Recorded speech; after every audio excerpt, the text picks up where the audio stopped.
message sent to him, or just maybe a piece of advice sent to him at the beginning of the year that this is a clean slate for him, maybe a chance to show what he's capable of? The message was, you're going to have to do the things that every other member of our group is, and he was a fairly high draft choice. And the development of those young players that are selected in those areas sometimes gets pushed by the wayside when they make the NHL at an early age, and then they're given maybe more minutes than most. You're always going to see historically in the NHL, a first-round pick is going to get more chances than a third-round pick or a fourth-round pick. There's always somebody that feels that they're going to find something a little bit more. And with us and him, we just felt that he would be a good fit for us. He was a young player that had some skills. He had size, and he can skate. So it was all of those things, and that was a Brian Burke, trade and acquisition. And all we've tried to do is find him a spot, and the tough part will be when Lupo gets back. Do you think his output is sustainable the way he's gone here, or do you see it as maybe kind of scoring in bunches? I think if he continues to skate and move his feet the way he did tonight, I don't think that he shouldn't continue to score. If he's going to stay around the net and go to those tough areas, and he's going to play with our top six grouping of forwards, then he's going to maintain power play, time. All those things are going to, should indicate that he can continue to make contributions, but it's all up to him.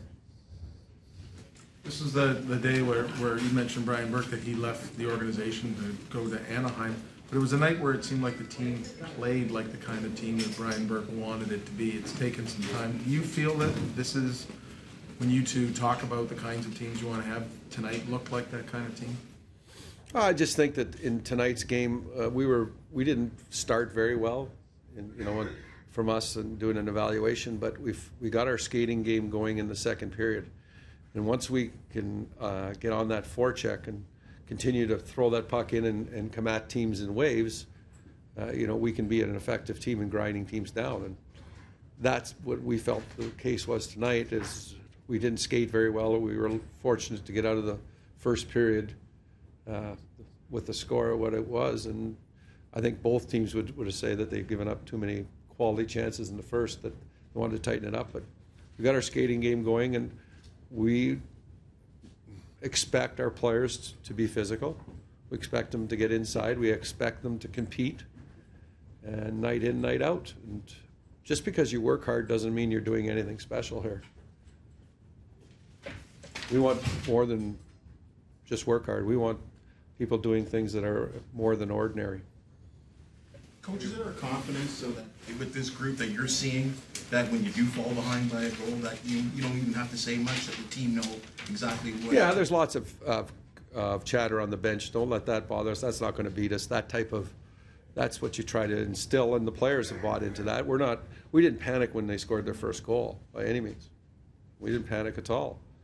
I think, again, there's peaks and valleys in the game, and there's ebb flows that the ebbs go one way or go the other way on you, and I think we had more of that after we got through the first period. We settled down and we started to skate, and we executed, and we forechecked. We were a strong forechecking hockey club in the game. How do you feel about your team's ability to absorb a lesson like this week? You seem to be emphasizing, you've got to compete right from the start. Because you weren't happy what would happen in Tampa. Yeah, I think, do they absorb it? Well, I hope they do.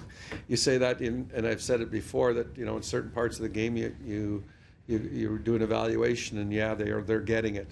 Yeah, they're getting it, and then whatever happens, and then the next period they didn't get it. Where does it go? And that's the tough part about being in pro sports, is if you had the ability to stop it right away, you'd be making a lot more money. You talked about the energy. In this game, I think there were 9 minutes left. It's a one-goal game. You've got your fourth line out there. Is that something you have to do even more? I think it's imperative, because you have to reward those people. When Fraser McLaren got challenged tonight, he wasn't out there looking for fisticuffs, but Scott was trying to stir the emotions of the Buffalo Sabres, and those are two big men going at it. and when you have a front row seat, it was about 3 feet from you. And I'm telling you, it's there's energy in those punches, and there's big men going at one another. You know, you understand that that's a sacrifice, and that's what he's willing to do for his hockey club. And I think you have to reward those people in certain situations.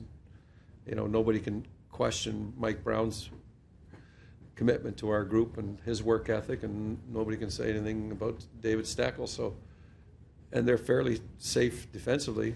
The issue that I have with them more than anything is when they ice the puck, because you can usually play them up against most lines, but as soon as they ice the puck, you know that the big boys are coming over from the boards from the other team. And they kind of like, that's why I don't have any cuticles. Is there anything further in Colton's injury? No, actually, he'll have an assessment done, be it an MRI or whatever the term they use. I don't know if it's MRI. It kind of escapes me now, but we couldn't get it done today, so it's done tomorrow morning at 8 o'clock. Thanks, Randy. Thank you. All right.